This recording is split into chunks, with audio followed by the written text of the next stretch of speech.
Eu gostei de muitas coisas, primeiramente dessa luta para sair da polaridade sujeito-objeto. Isso é uma criação complexa, porque não temos um caminho já, não existe um caminho para sair dessa contradição, dessa polarização. É porque quando você quer sair do lugar do sujeito, de considerar os outros como objetos, tem muitas dificuldades. Como? De que maneira? Qual é o papel do investigador, mas qual é o papel das comunidades, dos coletivos, dos grupos? Felizmente, vejo que você trabalhou com muita gente. Parte desses trabalhos são diretamente na tese, são construções coletivas, no quarto capítulo concretamente. Isso é importante porque, para mim, a relação sujeito-objeto é uma herança colonial. Sair dessa herança colonial não é simples, mas é possível. Não sair completamente, isso de um dia para outro não é possível, mas é um passo, um pouco mais que se faz nessa tese. Gostei também dessa complexização, se fala assim, a complexidade do mundo favelado. Não é tudo homogêneo, é contraditório. As contradições são de raça, são de classe. A favela não é somente um lugar, um espaço de exploração, de violência, de aniquilação, mas é um espaço também onde o sistema tem vontade de intervir, não somente através da polícia militar, também de intervenções econômicas, de intervenções de construções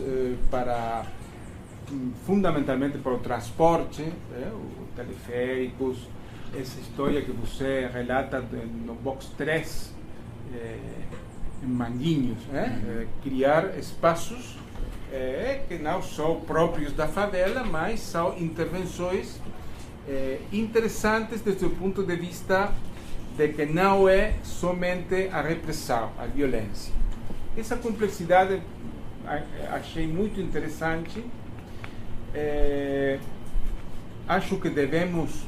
eu não conheço o mundo favelado, eu conheço apenas um pouco, mas não sou especialista no mundo favelado, mas para mim a tese também foi muito interessante nesse sentido. Acho que deveríamos estudar um pouco mais as formas não violentas de dominação, as formas de,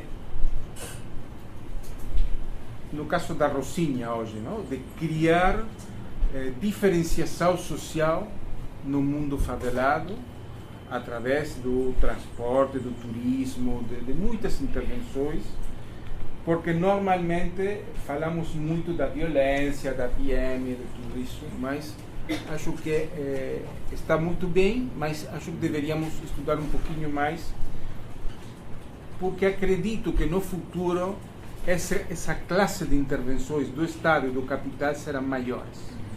Mas isso é interessante. Não é o problema da tese, provavelmente, não compreendo qual é hoje o papel da favela no sistema capitalista. Eu não consigo compreender completamente qual é o papel. No análise de Marx, seria um exército industrial de reserva, sim? Ou o lumpenproletariado. Não é, para mim, nem uma coisa nem a outra. Compreendo a análise de Gilberto Freire e de Carlos Walter, de que é uma reprodução das tradições culturais e políticas brasileiras, mas não sei. Eu vou focar minha análise, ou minha crítica, eu acho que criticar é importante, porque a pessoa que critica está comprometida. O que parabeniza somente, para mim é problemático. Eu desejo criticar algumas coisas. A primeira, que é isso de classe social periférica? Aprofundar um pouco. Eu não gosto de ideias de classe social. Como estrutura, eu acredito que uma classe Thompson é produto de uma luta. Luta e depois classe. Mas que seria essa classe social periférica? Como acho que é outro caminho para aprofundar. Acredito muito interessante a ideia de relações ambíguas e antagônicas. Isso sim, a ambiguidade é, para mim, no mundo subalterno, é muito importante. A ambiguidade é 90, 80% do tempo é ambiguidade. Porque você é, como Scott fala, uma pessoa subalterna, uma pessoa com muitas dificuldades para lutar frontalmente. Também tem dificuldade como conceito de territórios de resistência. Eu sou um pouco culpável disso, mas que são os territórios de resistência? Pré-existem? São consequências de uma luta? São potencialidades? O que é isso? Para mim, os territórios de resistência, o ponto central são as relações sociais. O que diferencia o mundo, a cidade nobre e a favela são as relações sociais. Isso que se territorializa, cria a favela, são relações sociais. Você fala, página 304, todo mundo é amigo. Mas acho que isso deveria ser também mais uma descrição densa, como falava Clifford Geertz, das relações sociais na favela, que acho são diferentes às relações sociais hegemônicas no mundo capitalista. Isso é minha ideia, não é necessariamente deve ser compartilhada. Porque os territórios não existem, se movimentam constantemente. A criação de um teleférico é uma luta pelo território do Estado e do capital. O que cria o teleférico são novas relações sociais. Cria novas lojas, novos trabalhos, segurança, uma segurança não da polícia militar, uma segurança mais próxima, mais capilar, mais próxima da gente.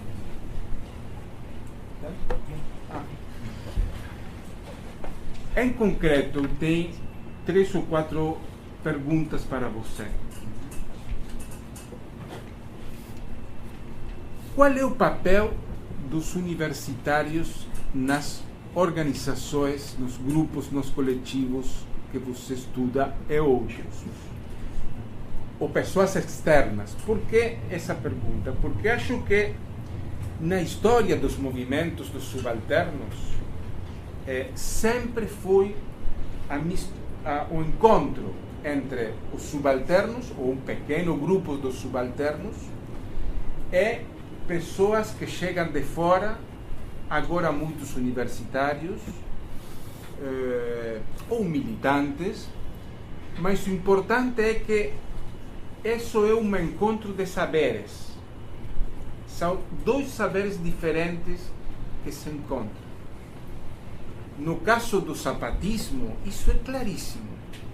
É a vanguarda indígena a vanguarda. O grupo mais consequente dos indígenas é um pequeno grupo de ex-guerrilheiros, marxistas, leninistas, como deve ser, que se relacionam e começam um novo caminho. O Sem Terra é muito similar. Os camponeses é gente que vem do leninismo jesuíta. Desculpe. É uma experiência muito similar. Agora, acho que há uma diferença na favela. Novas pessoas da favela vão à universidade. Como modifica isso nos últimos 10, 15 anos? Os saberes que possibilitam novas formas de organização. Porque na tradição da favela não se pode falar nem de horizontalidade, nem de autonomia, nada disso. Mas que papel jogam os universitários? Uma segunda questão, você colocou uma foto de um grupo da rede de economia em círculo. Isso é educação popular. Mas deve ser clarificado que papel jogou os saberes de educação popular. Que podem chegar à favela não somente pelos universitários, também pelas ONGs.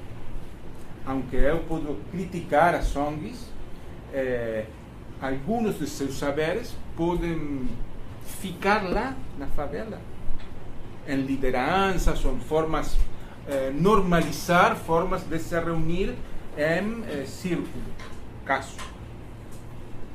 Terceira questão, você no capítulo 4 fala dos 4 grupos. Eu achei uma demanda para você, é uma crítica. Eu gostaria de conhecer mais a história dos grupos.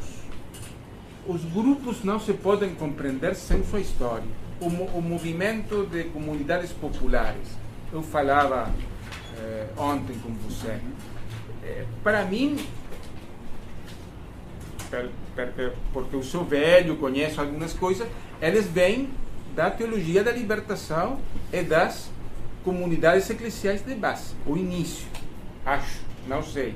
Mas isso é muito importante, pelas formas de organização, pelas formas de trabalho, pela ética. Porque você tem gente que tem 20 anos na favela, trabalhando na favela, mas sem olhar para a institucionalidade, para a Assembleia Legislativa ou como candidatos a deputados. Isso é uma ética muito importante. E acho que isso tem um caminho que vem, ou mesmo como outras experiências, o Clube Alemão, os grupos de hip hop, como foi a história dos grupos mais comerciais, como o grupo MC Racionais, como foi o rompimento com eles, como chegou a esse lugar.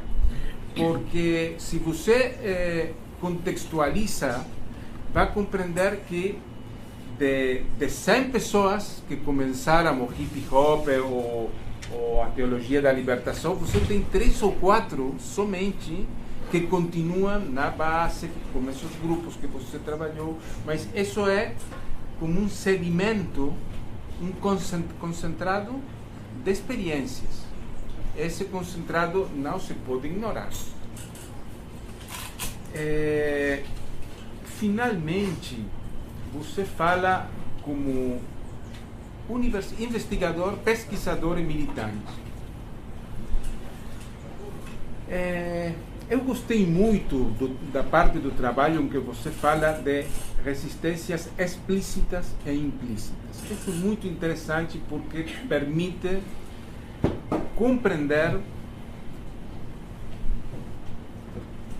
que na zona do não ser, as formas de luta implícitas muitas vezes são necessárias para não ser objeto da polícia militar.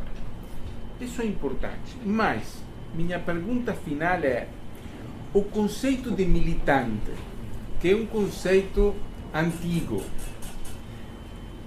da classe média intelectual,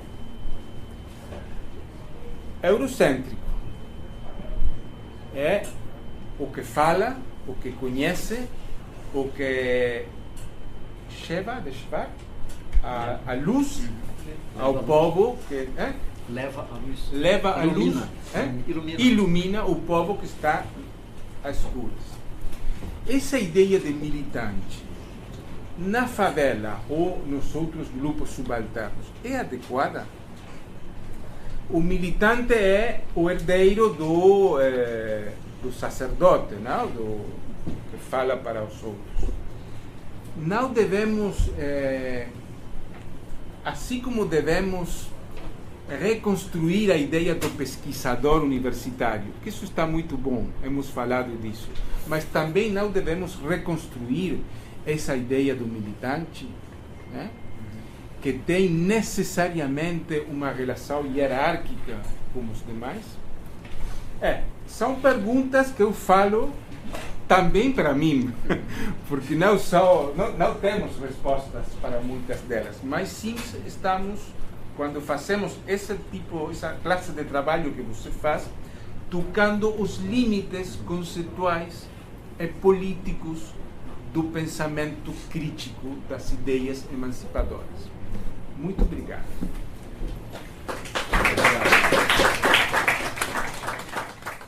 Eu divido a minha reflexão em dois momentos.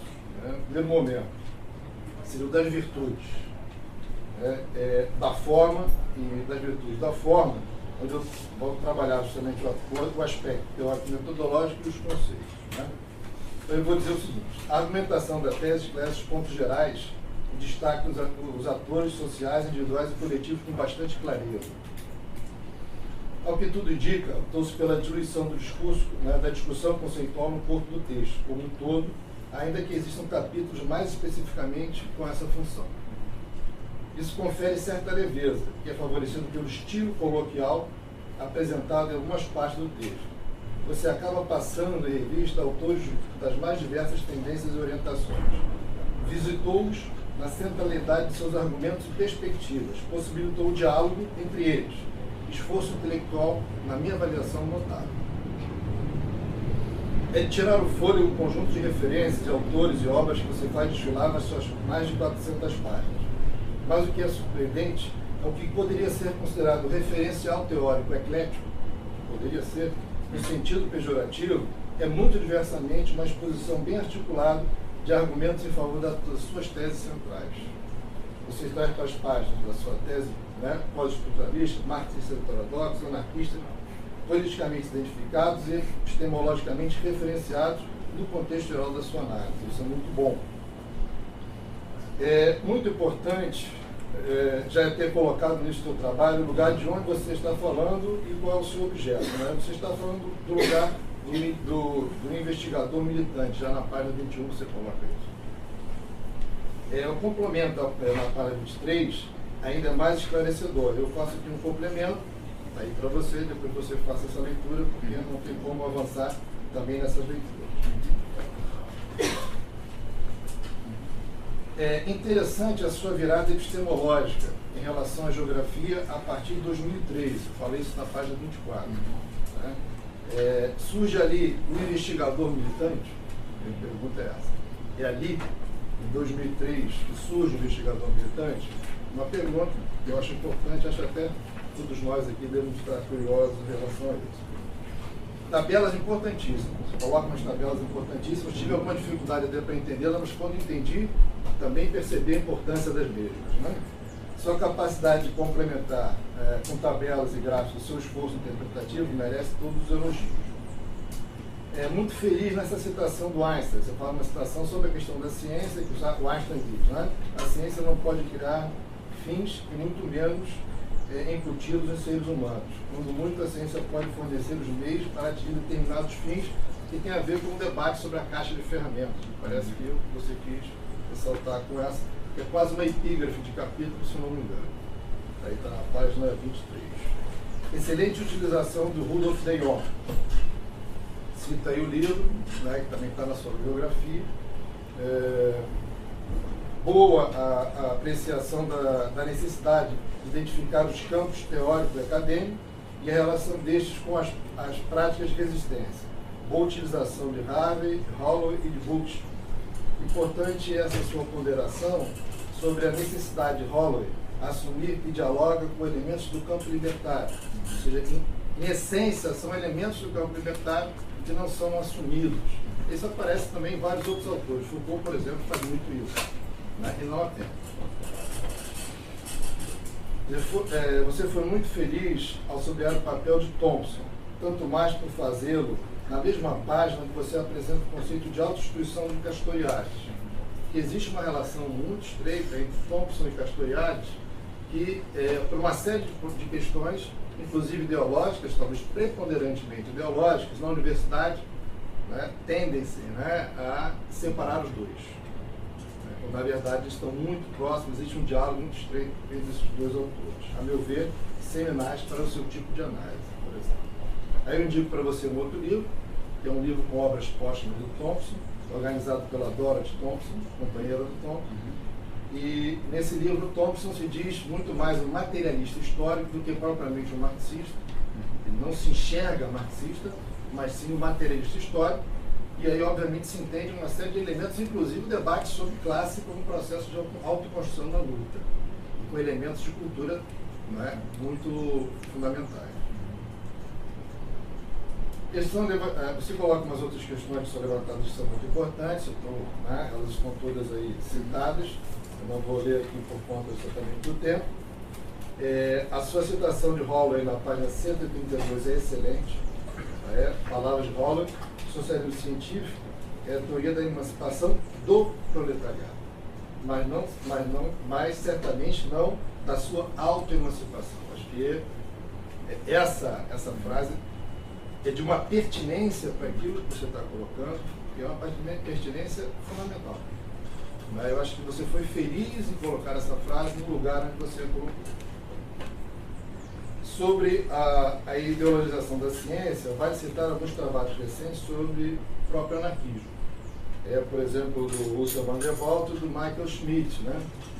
Quando você ideologiza demais, e aí isso acontece também, isso não é uma prerrogativa, um privilégio, ou exclusivo do campo marxista, né? E você perde completamente a dimensão crítica, privilegiando o instrumental, né? Que se instrumentaliza, né?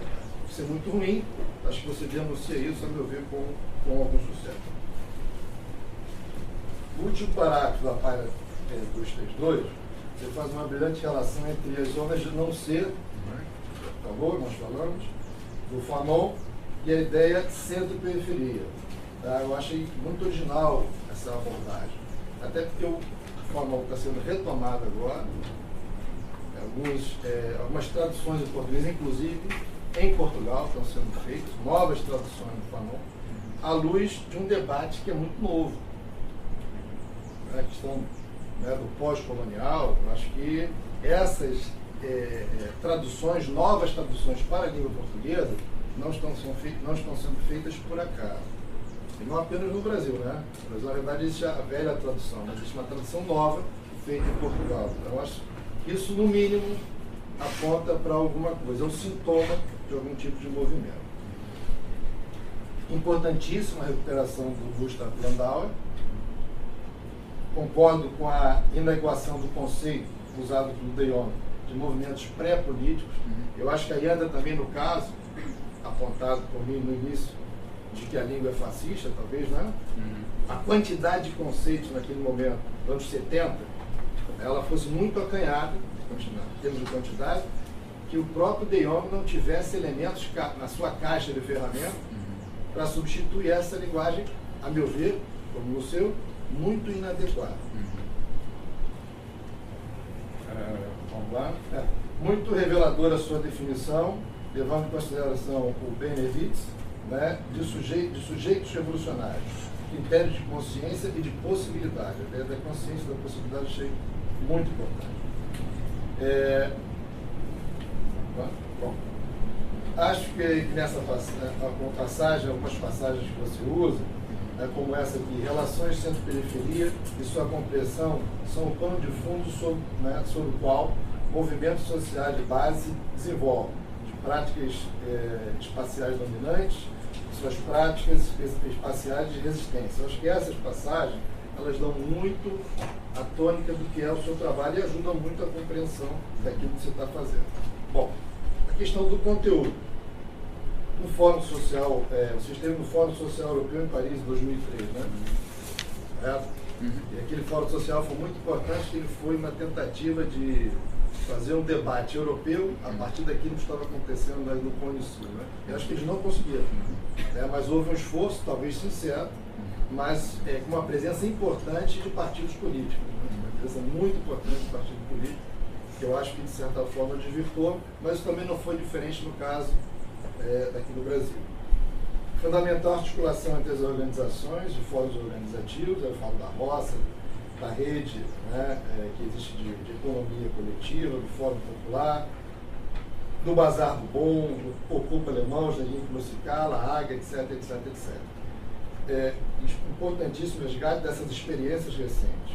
Preocupação em buscar atores individuais e recuperar através de entrevistas as suas opiniões sobre os acontecimentos, a despeito de eu concordar com o Zibek, que era preciso fazer um pouco mais, aprofundar um pouco mais o histórico, ajudaria muito a compreensão, até porque os históricos são diferentes. Não é porque eles são movimentos de periferia, eles têm exatamente a mesma origem. Então essa genealogia pode ajudar a entender por que hoje eles estão buscando esse diálogo.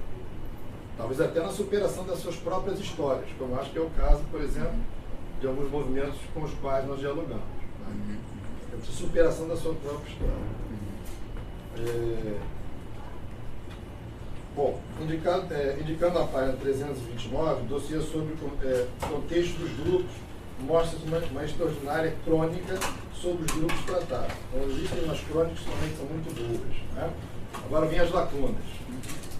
Eu chamo de lacunas para não ser pretensioso demais, nem ofensivo. Bom, das lacunas. Talvez para a sua condição de investigador militante, fosse interessante ousar uma interpretação dessa condição com o refazer da lógica da politecnia, aquilo que eu já havia falado anteriormente. Ou seja, existe uma iniciativa nessa direção e ela tem aí, para não recuar mais, 150 anos.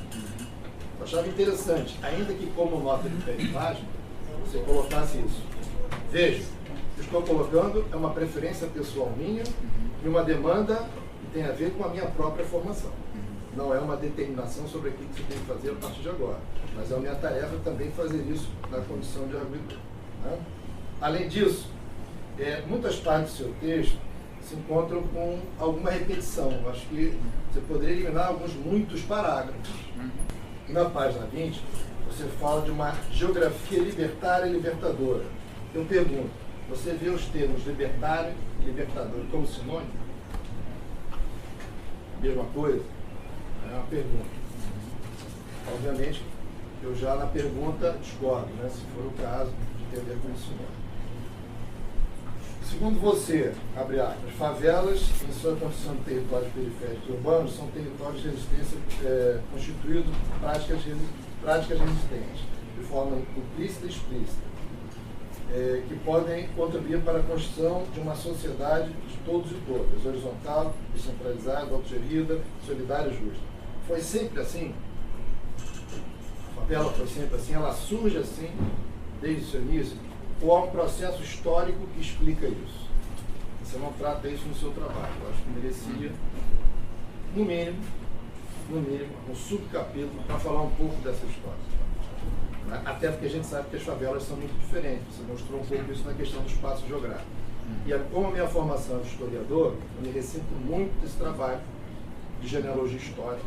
Não é? Ou seja, a favela foi sempre um território de resistência, nasceu um território de resistência. Isso é uma pergunta. Eu acho que você poderia tentar, em alguma medida, ainda que seja para dar conta da minha ansiedade, colocar aí nas suas revisões, caso você venha a fazer. Né? Na página 21, você fala sobre saberes junto a movimentos sociais. Isso não ficou claro. tem algo truncado aí, eu não entendi essa parte, talvez esse parágrafo tenha ficado muito truncado, sugiro que você faça uma revisão.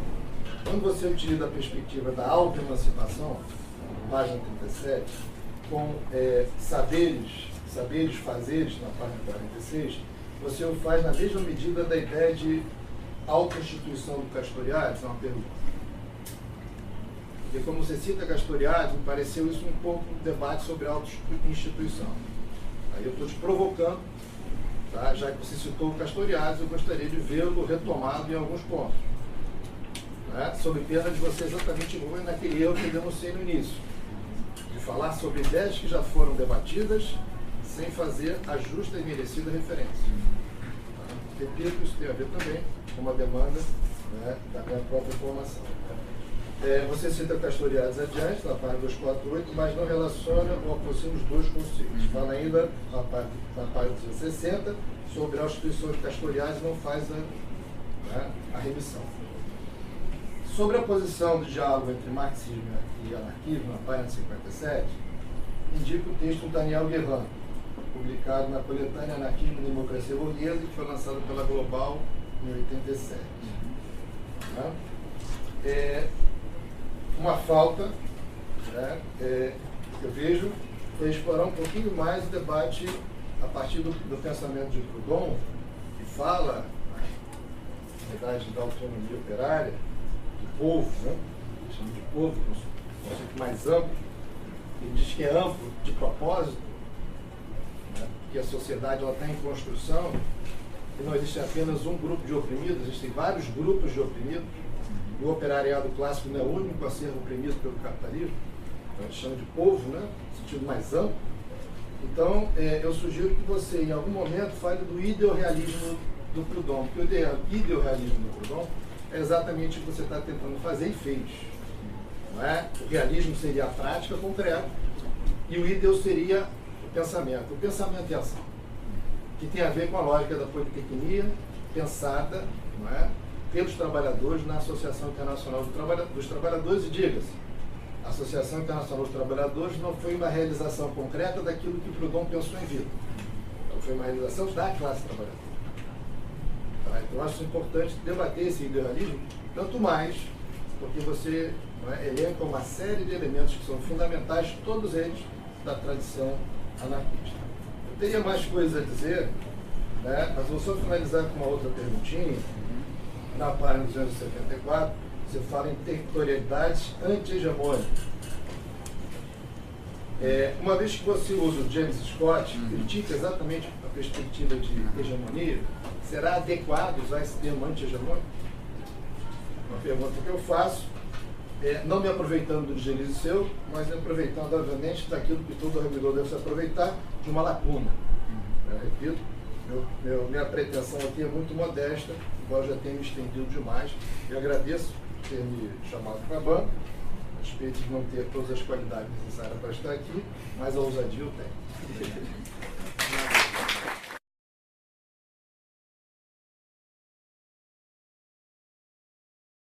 O Raul fez 4 perguntas concretas nesse sentido.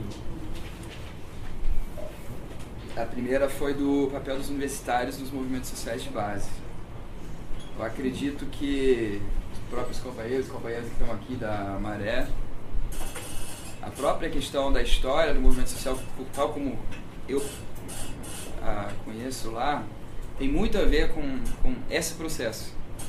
Né? Muita militância política, ou mobilização social, como a gente for chamar, nasce de alguma forma vinculado a cursos pré-vestibulares, inclusive dentro de ONGs, né? A partir da década de 90. Se a gente tem hoje em dia no Rio, eu diria, tematicamente falando, uma dificuldade talvez de falar em movimentos maiores, que seriam, né, de favela, eu diria que um dos que mais tem mérito, certamente foi esse movimento dos pré-vestibulares comunitários, no sentido clássico do que é um movimento social. Né? Se detecta um problema, que é falta de acesso de moradores de favela à universidade pública.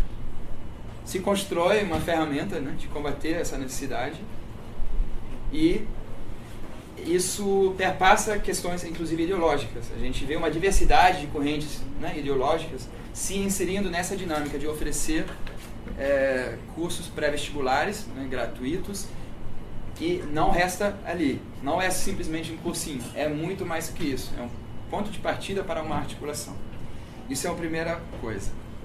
A segunda coisa em relação a isso, muitas vezes quando a gente faz atividades, certamente a gente se esforça bastante e nem sempre vem muitas pessoas. Isso, pela lógica do nosso trabalho, cada pessoa é válido fazer uma atividade, não precisa de massa. Aí teve uma experiência interessante, uma vez discutimos junto, na época, com Favela Nossa Escala,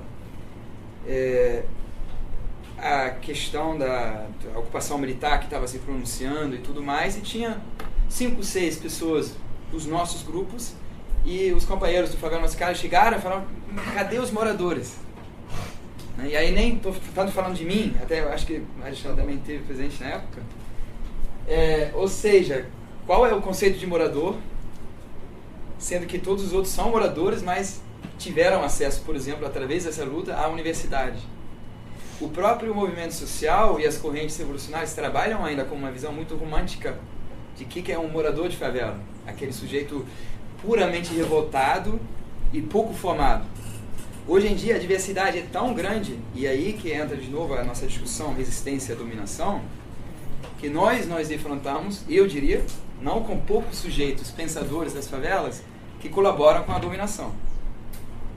Então não há nenhum automatismo. Acesso àquilo, por exemplo, leva àquilo outro. Uma coisa que eu vejo, que cada conquista, ela não se torna frágil para uma outra forma de derrota, porque afinal a conquista seria realmente superar o conjunto de dominações. E ali, nesse sentido, o que eu vejo é como a pessoa que é da classe popular urbana, ela continua tendo todas as suas lutas, pesa muito mais para ela o carreirismo, por exemplo, na universidade. Pesa mais no sentido de sobrecarrega muito mais. Porque é 1h30 de ônibus, continua tendo a família que precisa de muito mais apoio, continuam essas lutas, e ao mesmo tempo a lógica da universidade é completamente diferente. Ela vai dizer para você, é você, o indivíduo, que tem que lutar aqui pela sua carreira acadêmica. E aí, pelo ponto de vista do trabalho de base, é claro que isso é um desafio muito difícil, porque muitos acabam tendo que se afastar quase do que poderia ser uma continuidade, trazendo aquilo que agora estão conquistando enquanto conhecimento de volta aos lugares como da onde surgem, né? O Chicão, um companheiro, Francisco Marcelo, da Maré, ele tem alguns trabalhos interessantes sobre isso. Ele vai dizendo como no próprio território é possível se desterritorializar através do acesso aos espaços que constroem lógicas ou ideias dominantes.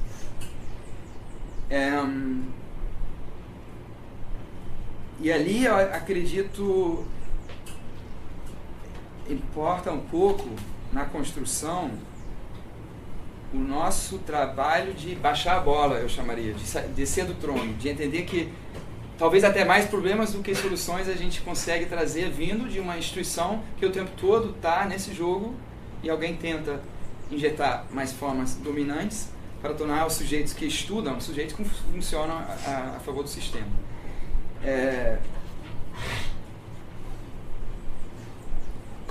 Nesse sentido, eu gosto também, eu diria que todos têm o que agregar e todos têm os problemas que trazem nesse sentido. O encontro de saberes, para ser um encontro, eu acredito que o importante é sempre partir dessa coisa de entender o que a gente... Não entender o que não entendemos, mas entender que não entendemos muitas coisas. E deixar de ser aquilo que principalmente somos na hora de dialogar também. Sem esconder isso. Eu não estou ali fingindo que não sou universitário, mas eu vou tentar ser um pouco menos para poder dialogar, nesse sentido. Agora, mais pensando em geral nessa relação, cada luta, eu vejo também, assim, uma coisa dos companheiros das favelas que acessam a universidade, é tão mais fácil para mim, homem branco da Europa, de criticar aquela instituição, do que para alguém que só para poder ser reconhecido tem que ficar 6 ou 8 anos falando o que o professor fala, para depois, talvez, no final do mestrado, poder começar a fazer críticas. Eu represento uma autoridade pelo quem eu sou. Pele branca, homem, venho da Alemanha, falo diversos idiomas. É muito mais fácil para mim. Porque na última hipótese, eu vou para outro lugar onde vai ter portas abertas. Mas se eu sou um negro de favela, eu chego lá e tem um professor que é muito autoritário, eu enfrento ele, talvez ele é o único que poderia me orientar. E eu batalhei 3, 4 anos no pré-vestibular para acessar aquela universidade. Então, a própria universidade, ela só vai se transformar se ela se abre para uma transformação que vem com esses sujeitos. E aí é que a gente está nessa coisa da relação, lógicas dominantes existentes. Se a integração significa aquilo que é integrado deve mudar para se adequar ao espaço no qual é integrado, a gente não vai ter transformação. A gente simplesmente integra alguns elementos para fazerem parte agora. Isso é uma ideia da inclusão social. Alguns, pelo menos, acessam a universidade, por exemplo, aí a gente já se adequa e diz, bacana, agora estamos um pouco mais tranquilos que alguns favelados conseguiram. Seria um pouco uma narrativa pano de fundo da atuação em geral de instituições, né, de filantrópicas, ONGs e tudo mais.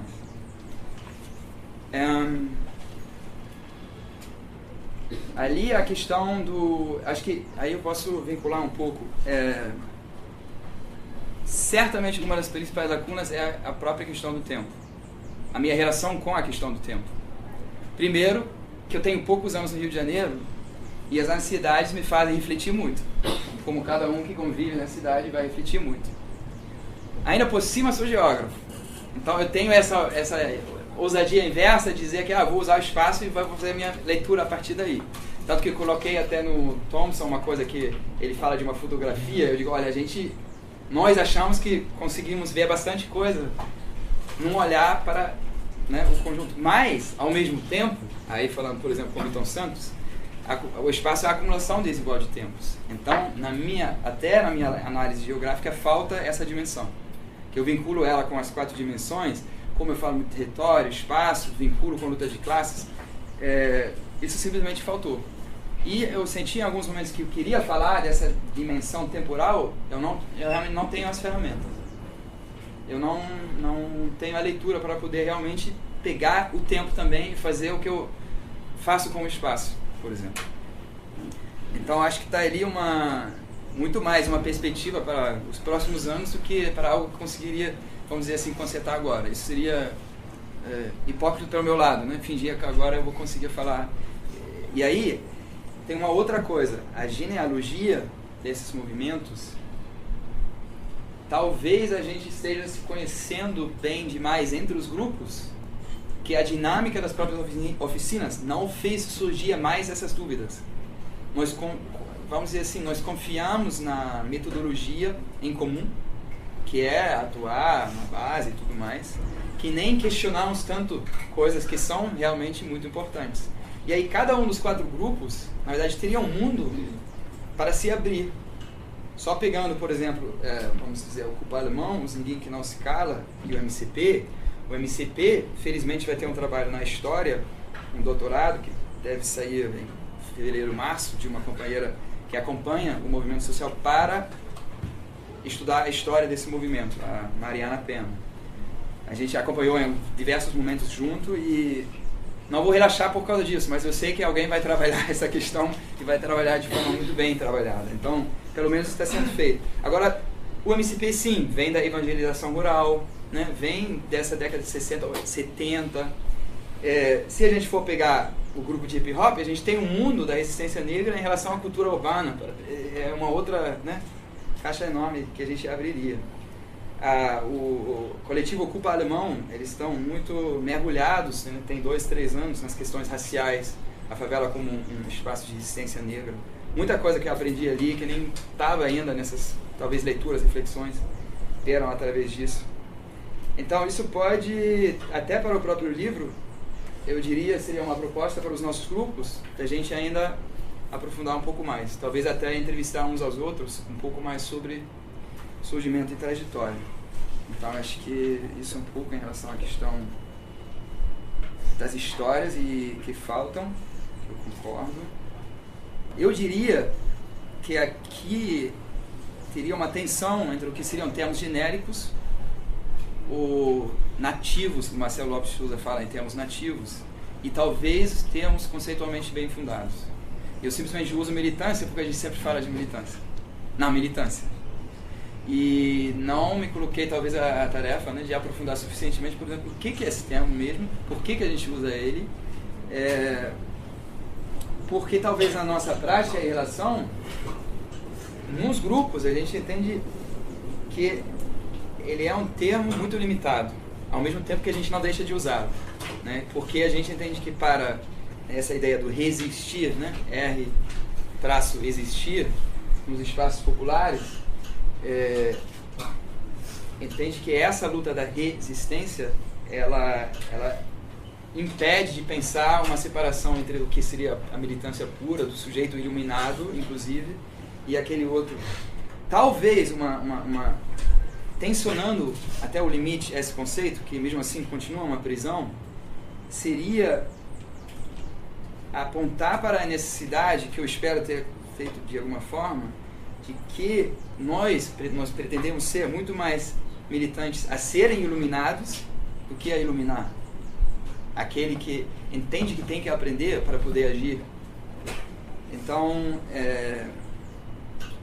talvez seria a mesma coisa com o termo trabalho de base, né? Que muitas vezes mais base remete a uma coisa de hierarquia e tal. Acho que são termos que a gente pode até coletivamente também, nos grupos, movimentos e tudo mais, ainda colocar, ou continuar colocando em questão, talvez encontrar melhores, ou criticar melhor para redefinir.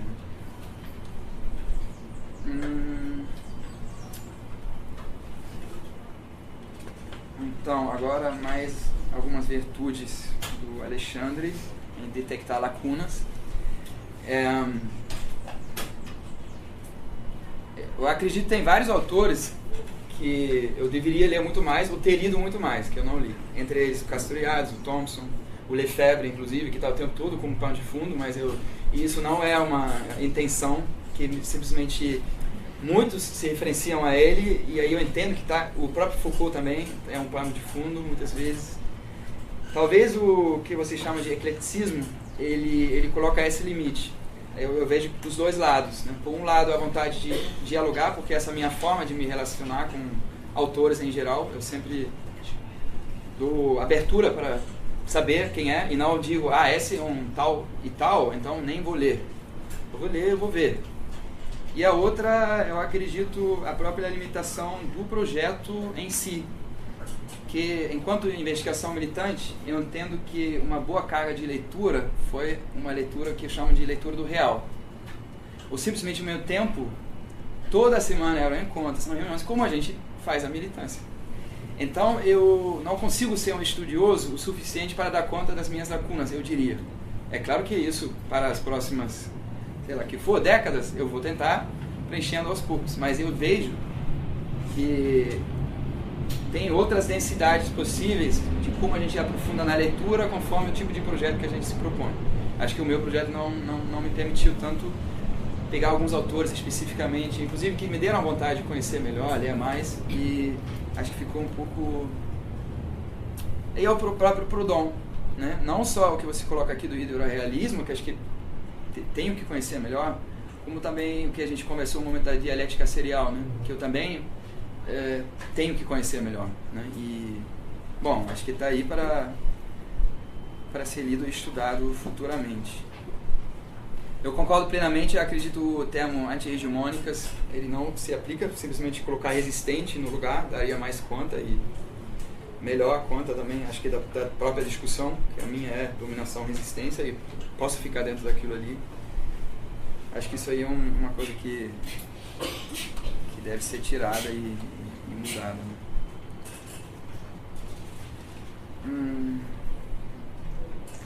Aí tinha mais umas coisas aqui.